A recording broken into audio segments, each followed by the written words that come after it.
네, 오늘 부지런한 죄, 더 부지런한 은혜라는 제목으로 하나님 말씀 함께 나누도록 하겠습니다.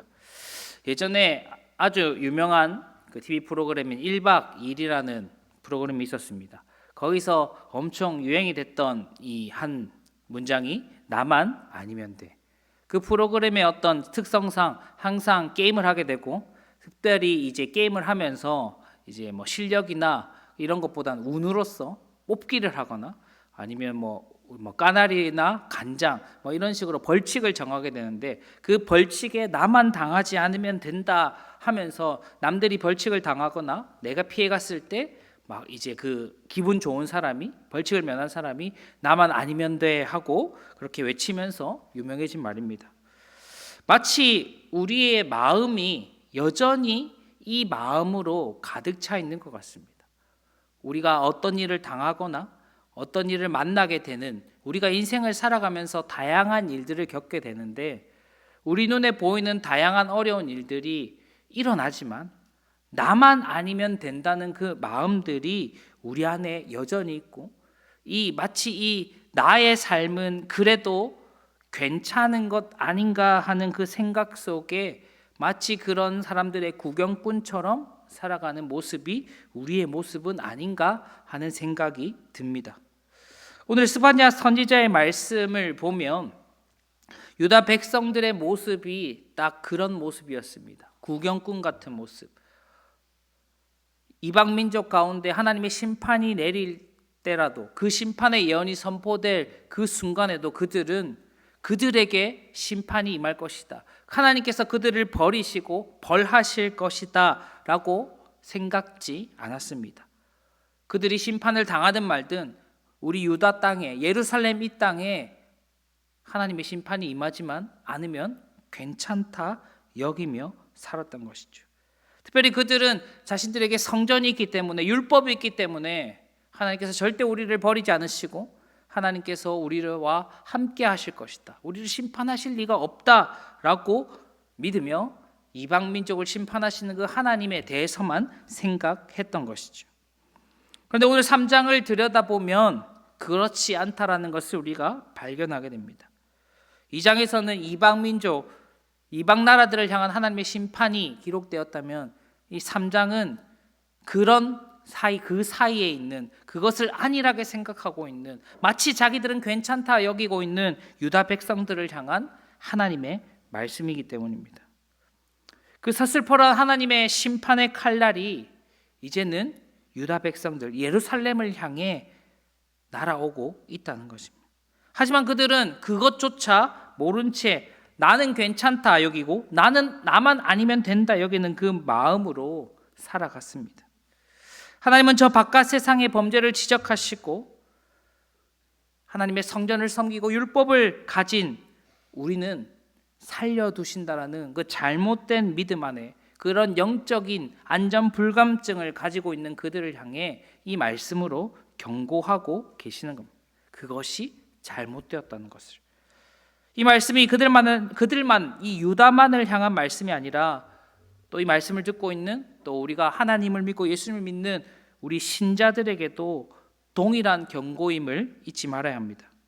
무엇이 진짜 죄이며 무엇이 진짜 은혜인지를 모른 채 분주한 삶을 살아가는 우리들 가운데 하나님께서 무엇을 죄라 말씀하시고 무엇이 하나님의 은혜인지를 말씀하시는 그것, 그리고 그 아침마다 우리에게 부으시는 놀라운 은혜 속에서 은혜가 아니라 죄를 따라 살아가는 우리의 모습들을 우리가 발견해야 할 것입니다. 그럼에도 불구하고 그 죄를 넘어서는 하나님의 은혜가 있음을 오늘 이 말씀을 통해 깨닫는 은혜가 있기를 간절히 바라고 소망합니다. 먼저 오늘 본문에 보면 한 가지를 이야기합니다. 우리의 죄가 너무나도 부지런하다는 것입니다. 이것이 우리가 가진 죄의 아주 적나라한 모습인 것이죠. 조금 게으르면 좋겠건만 죄라는 이 녀석은 너무나도 부지런합니다. 너무나도 적극적이고 너무나도 힘이 강합니다. 하나님께서 오늘 본문에서 유다의 타락을 지적하십니다. 계속해서 하나님의 교훈을 받지 않는 자들, 하나님을 찾지 않는 자들, 하나님께 나아가지 않는 자들, 그 사람들을 심판하시겠다 말씀하십니다. 이미 유다는 성전이 있다 말하고 율법을 가졌다, 나는 하나님의 언약 백성이다, 하나님의 택함을 받은 그런 민족이다 이야기했지만 정작 그들은 하나님의 교훈을 받지 않았습니다. 하나님을 의뢰하지 않았고 하나님께 가까이 나아가지 않았습니다. 형식적으로 제사는 드리고 형식적으로 율법을 지키는 척하였으나 정작 그들의 마음 가운데 하나님은 없었습니다. 그 백성들뿐만 아니라 오늘 본문은 그 영적인 지도자들의 타락도 계속해서 지적합니다. 어떤 백성들의 방백들이나 제사장들, 선지자들, 그 모든 것들이, 모든 사람들이 거짓을 입삼고 율법을 지키지 않고 자기 멋대로 죄를 범하는 모습들을 지적하시면서 결국 그들 또한 심판의 대상이다라고 오늘 본문이 이야기하고 있습니다. 단순히 어떤 이 규례를, 율법을, 어떤 항목을 그런 지키지 않는 그런 수준이 아니라는 것이죠. 이미 유다 백성들 전체, 하나님께서 세우신 언약 공동체의 어떤 시스템, 영적인 어떤 흐름, 영적인 시스템 자체가 이미 완전히 무너진 상태임을 하나님께서 적나라하게 보여주시는 겁니다. 그러면 오늘 본문은 하나님께서는 여전히 그분의 공의로우심 때문에, 그 신실하신 은혜 때문에 그들 가운데 생명의 빛을 비추시고 공의의 빛을 비추신다라고 이야기하십니다. 그들이 죄를 범하고 있을지라도, 그들이 여전히 율법을 어길지라도, 그들이 여전히 하나님을 찾지 않을지라도 하나님의 그 공의로우심, 내가 너희를 사랑한다라는 그 약속 때문에 여전히 매일 아침 그들에게 새 생명을 허락하시고 그들의 삶을 유지하게 하신다라는 것이죠. 우리 같았으면 말 안 듣는 그 백성들을 당장이라도 심판하면 좋겠건만 그렇지 않으시고 화내지 않으시고 오래 참으심으로 계속해서 그들 가운데 은혜를 주셨음을 이야기합니다. 하지만 인간 안에서 역사하는 죄의 권세가 얼마나 지독한지 7절이 얘기합니다. 그들이 부지런히 그들의 행위를 더럽게 하였다. 하나님께서 매일매일 은혜를 주시고 그들에게 생명을 주신 것은 하나님을 섬기고 하나님을 구하고 하나님의 뜻대로 살게 하시기 위함인데, 정작 그들은 오늘 우리에게 주어진 그 생명의 하루의 삶을 자신의 죄를 위해서, 자신의 욕망을 위해서, 자신의 뜻을 위해서 살아가는 것이죠. 그리고 우리 안에 내재된 그 죄들이 더욱 죄를 짓도록 부지런히 일하고 있다라는 것이죠. 우리 내면에 이 부지런한 죄성이 매일같이 드러나는 그 자리가 있습니다. 우리가 운전을 해보신 분은 다 아실 것입니다. 운전대를 잡고 이렇게 가다 보면 뭐 차들이 많을 때도 있고 뭐 차들이 없을 때도 있지만 항상 우리의 갈등이 있는 항상 이 타이밍이 있습니다. 딱 잘 가고 있는데 갑자기 신호등에 노란불이 들어왔을 때, 여기서 우리는 고민합니다. 엑셀을 밟을 것인가 브레이크를 밟을 것인가. 머리로는 우리가 이제 운전면허 시험을 볼 때는 노란불이 들어오면 뭘 해야 되죠? 브레이크를 밟아요. 하지만 대부분의 삶은 지나가야 된다, 엑셀을 밟게 되죠. 본능적입니다. 노란불이 들어오면 브레이크보다 엑셀에 먼저 발이 갑니다. 마치 우리의 영적인 모습들, 우리의 죄가 가진 그 모습이 바로 이런 것 같습니다. 어떤 특정한 상황에 우리가 부딪혔을 때, 어떤 우리가 선택의 기로에 마주했을 때 분명 하나님을 선택하고 하나님의 은혜를 택해야 할 우리의 마음이지만 정작 이미 우리의 본능이 마치 엑셀을 밟듯이 죄를 선택하고 부지런히 죄가 일하도록 만들어버리는 것이죠. 노란불이 들어왔음에도 불구하고, 분명 멈추라는 사인임에도 불구하고 브레이크를 밟고 은혜를 택하기보다 죄의 엑셀을 더욱더 열심히 밟는 것이 우리의 모습은 아닌가? 우리가 돌아봐야 할 것입니다. 우리 삶의 영적인 경고등이 켜지는 순간들이 있을 것입니다. 그러나 그때마다 무작정 죄의 엑셀을 밟아왔던 우리의 모습들을 돌아보아야 합니다. 하나님께서 또한 사람들을 통해서, 말씀을 통해서, 성령님의 역사를 통해서 우리 가운데 분명 하나님께서는 노란불을, 이 경고등을 비추실 것입니다. 그때 그냥 우리가 일상에서 살아가던 대로, 평소 해왔던 대로 그렇게 살아가는 것이 아니라 잠깐의 브레이크가 필요한 것이죠. 잠깐, 무엇이 하나님의 뜻일까? 무엇이 하나님의 은혜를 택하는 길인가? 우리가 고민하고 기도하는 순간이 필요하다는 것이죠. 그리고 하나님 앞에 이렇게 기도해야 할 것입니다. 주님, 나 스스로 이것을 멈추는 것이 너무나도 힘듭니다. 그 죄의 엑셀을 밟는 일, 이 죄의 브레이크를 거는 일이 너무나도 힘듭니다. 너무 자연스러운 일입니다. 그런 죄인이지만 우리가 한번 멈출 수 있도록, 한번 하나님의 뜻을 구할 수 있도록, 하나님의 뜻이 무엇인지 생각하고 기도할 수 있는 은혜를 우리에게 주시옵소서 하고, 그 찰나의 순간에 하나님을 기억하고 하나님의 얼굴을 바라보는 우리가 되어야 하지 않겠습니까? 분명 우리가 할 수 없음을 인정할 때, 내 힘으로는 이 브레이크를 밟을 수 없음을 인정할 때 주께서 우리에게 이 브레이크를 밟을 수 있는 힘을, 그 은혜를 더하여 주실 줄 믿습니다. 그리고 그 순간에 바로 우리 삶의 은혜가 시작되는 것입니다. 두 번째로 이야기하는 것은, 하나님의 은혜는 우리의 죄보다, 우리의 죄의 열심과 부지런함보다 더 부지런하다는 사실입니다. 우리의 죄보다 훨씬 더 부지런하고 강하신 그 하나님의 은혜가 있다라는 사실입니다. 우리는 우리의 죄의 그 강력함에 휩쓸려서 살아가는 인생이지만, 오늘 본문의 말씀을 보면 하나님의 은혜가 더 강하게 임하는구나라는 것을 발견할 수 있습니다. 하나님께서는 이 많은 하나님의 그 심판을 당해야 할, 그 진노를 당해야 할 모든 민족들을 향해 심판을 선언하셨습니다. 그리고 하나님의 질투의 불로 하나님을 대적하는 자들, 하나님을 구하지 않는 심판하신다 계속해서 말씀하셨습니다. 그러나 이 심판은 단순한 심판이 아닌 것이죠. 이 구절의 말씀처럼 그 백성을 깨끗게 하고 하나님의 이름을 부르게 하고 하나님을 섬기게 하기 위한 하나님의 은혜의 시작이라는 것입니다. 브레이크를 밟는다는 게 단순히 멈춘다는 것이 아니라 새롭게 시작한다는 겁니다. 인간의 죄가 아무리 부지런할지라도 하나님께서 그렇게 마음먹으신다면 하나님의 방법을 통해서 그 부지런하신 은혜가 우리 가운데 임한다라는 것을 이야기하고 있습니다. 이처럼 심판의 불은 우리를 완전히 멸망케 하시려는 것이 아니라 우리를 다시금 회복시키시려는 하나님의 은혜입니다. 죄의 불순물은 다 소멸시키시고 거룩한 하나님의 백성으로 만드실 마치 용광로와 같습니다.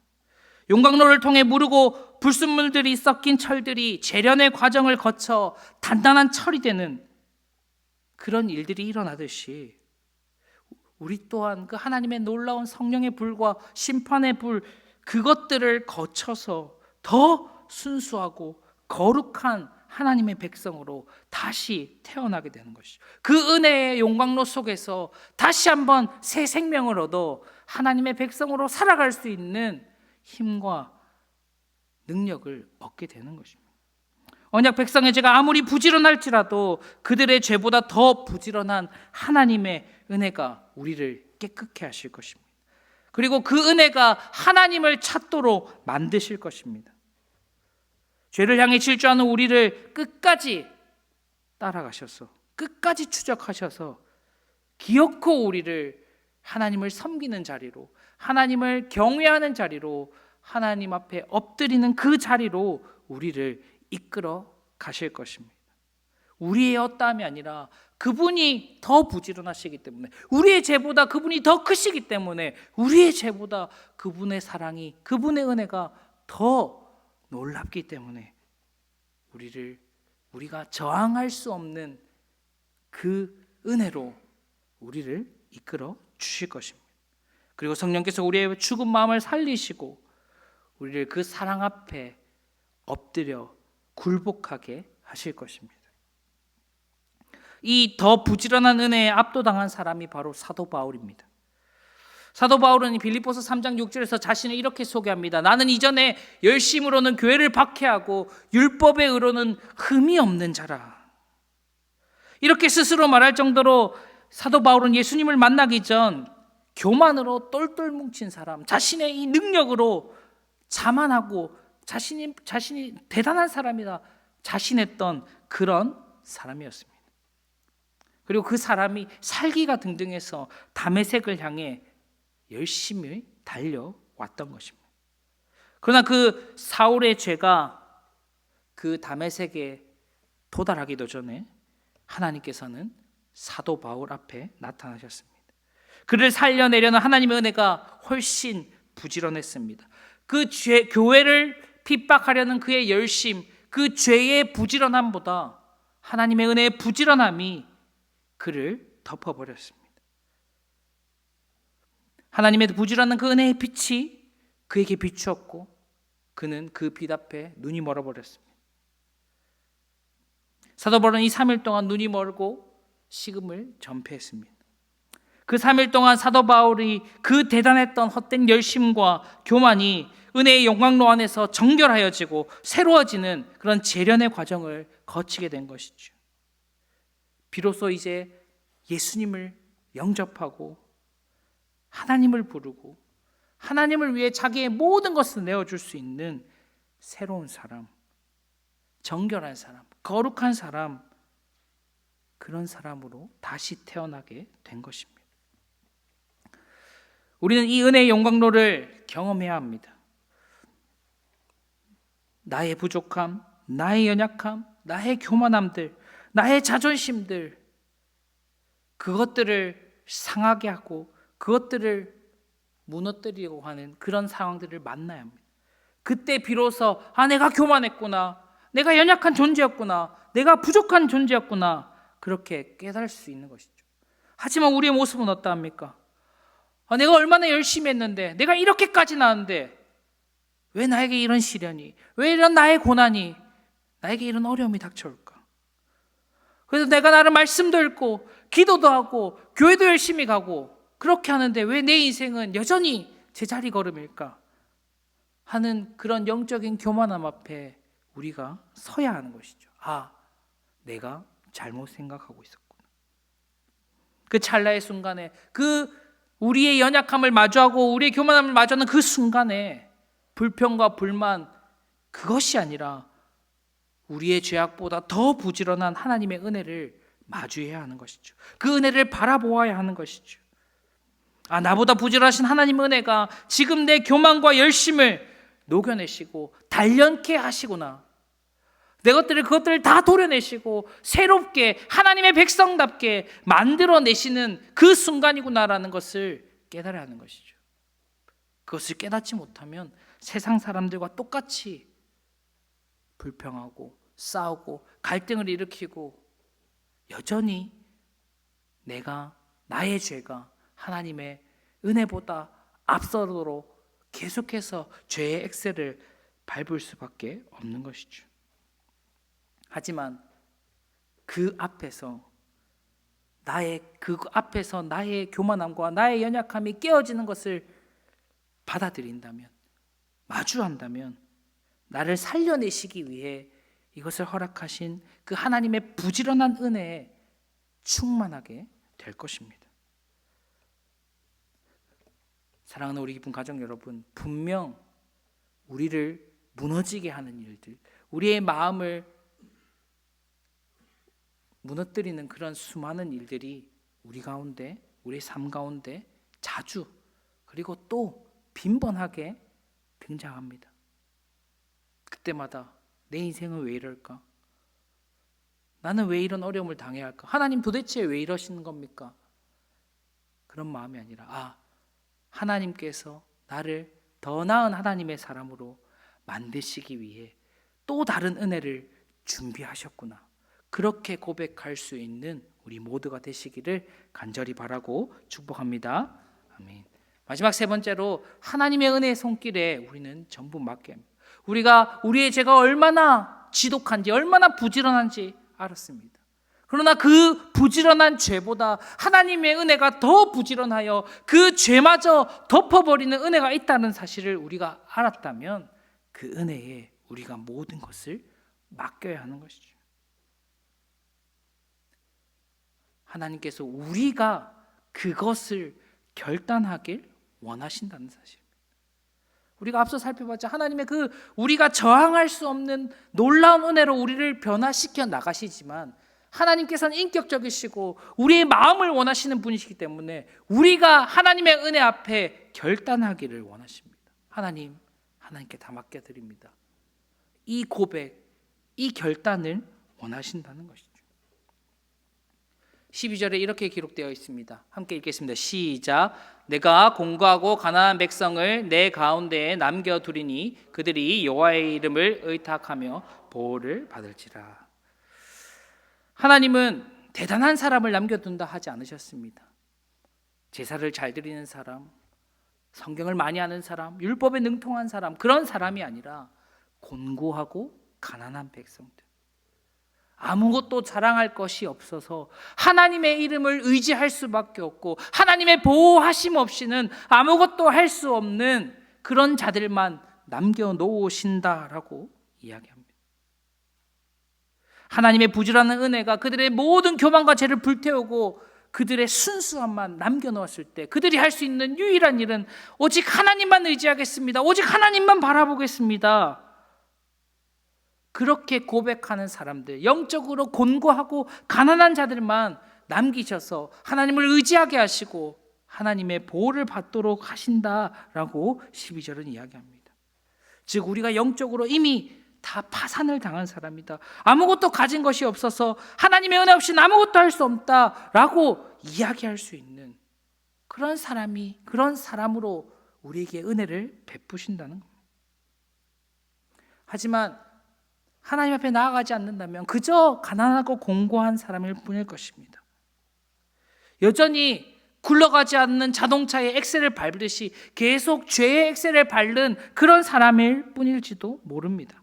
그러나 하나님께서 우리가 하나님께 나아간다면 우리의 영혼이 파산당했으면 우리가 하나님 없이는 아무것도 할 수 없는 존재임을 고백하고 나아가기를 결단한다면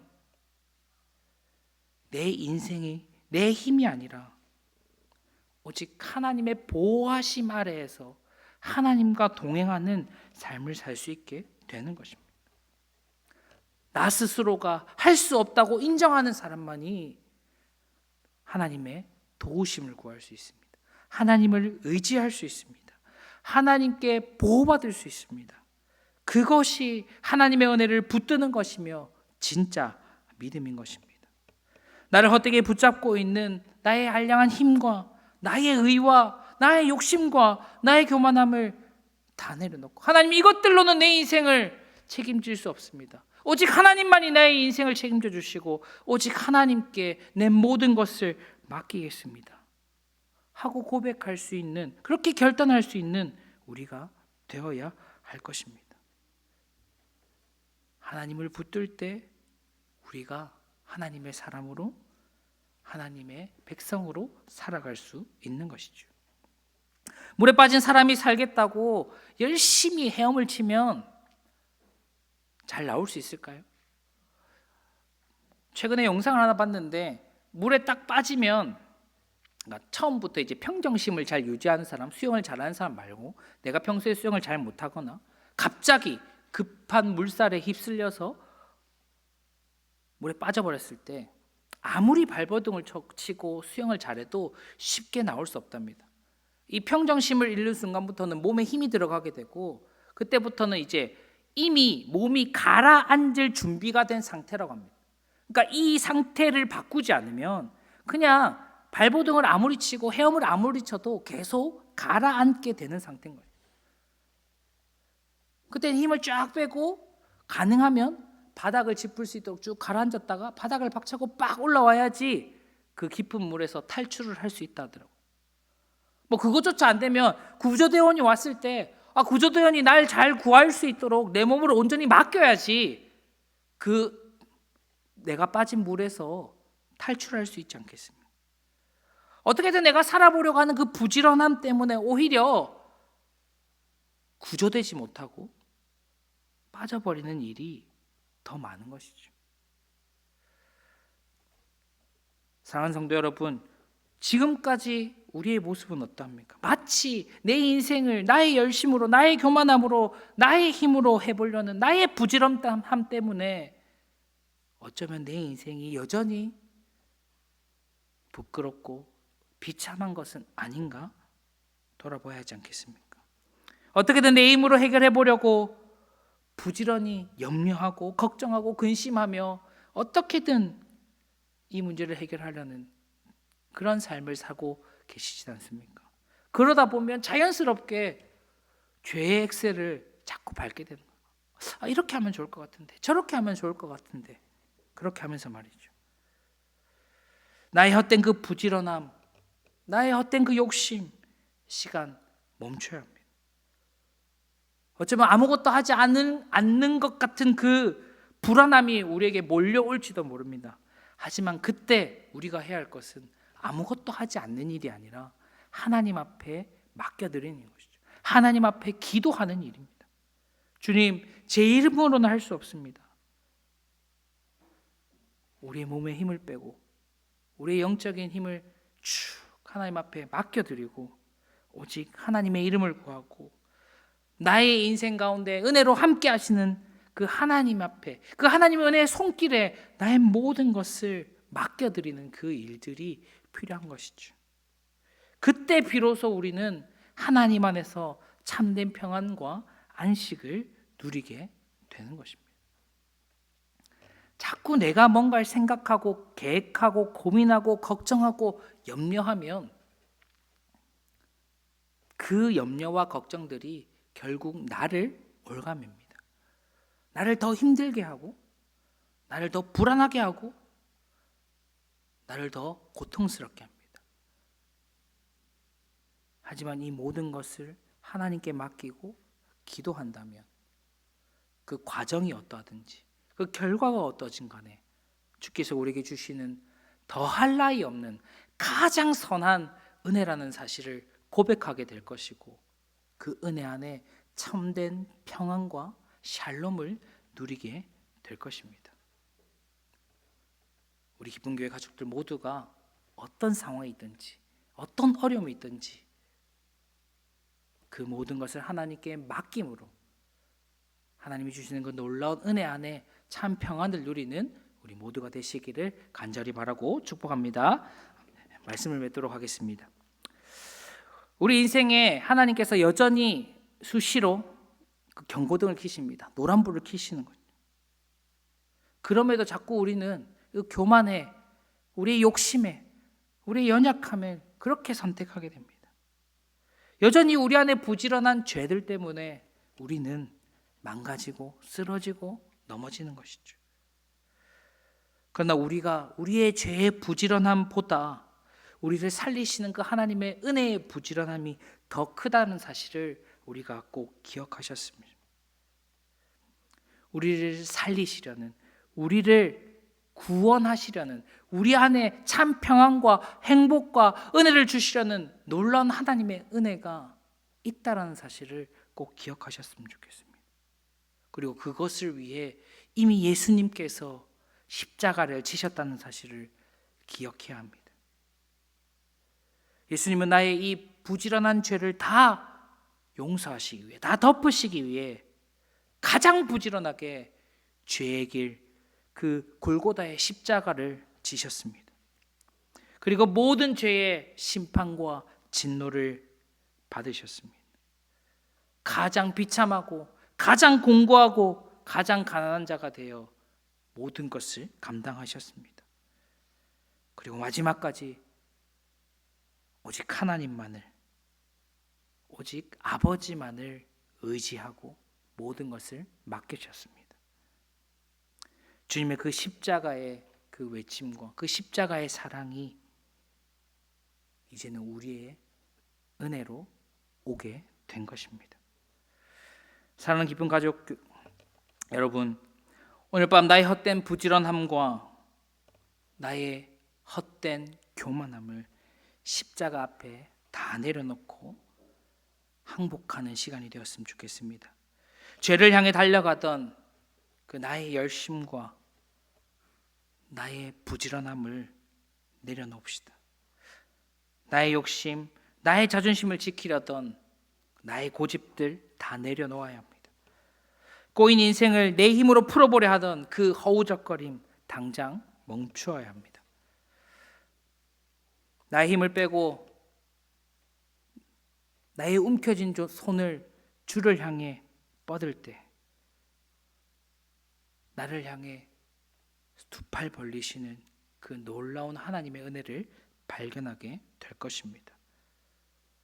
그리고 예수 그리스도를 통해 우리에게 주신 더 부지런한 그 은혜가 우리를 덮으시고 우리를 가장 선한 길로 인도하여 주실 것입니다. 이번 한 주 우리의 일상 속에서 우리를 붙잡고 있는 것들, 우리가 붙잡고 있는 수많은 것들을 하나님 앞에 다 내려놓는 은혜가 있기를 간절히 소망합니다. 그리고 우리의 죄보다 더 부지런하신 그 하나님의 은혜를 풍성히 맛보는 그런 하루하루가 되었으면 좋겠습니다. 그리고 그 은혜 속에서 더욱 십자가를 의지하고 그 은혜 속에서 참된 안식과 샬롬의 은혜를 누리는 우리 모두가 되시기를 간절히 바라고 축복합니다. 아멘. 기도드리겠습니다.